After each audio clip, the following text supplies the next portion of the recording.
comentarles que hemos estado haciendo ya desde el lunes pasado un inventario de los baches que nos han estado reportando en la ciudad.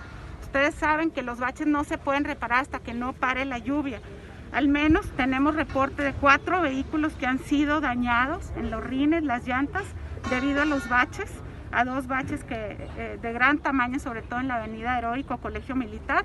Los vamos a atender, ya tenemos la información puntual. Y bueno, pues el gobierno municipal a través de la Dirección de Obras Públicas está realizando ya los trabajos que se pueden y, como dije, haciendo el inventario para desde el día que se puede empezar a trabajar, están atendiendo baches y recarpeteo. Hasta hoy les puedo decir que se han detectado 600 baches ya mismos que, como dije, bueno, serán reparados una vez que el clima nos lo permita.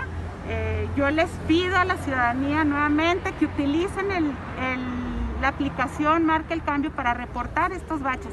Si no los denuncian, no tenemos manera de saber, y así se los agradecemos para poder atenderlos de una manera inmediata. También pueden hacerlo a través del Centro de Respuesta Ciudadana, como ya también lo dije, al 072.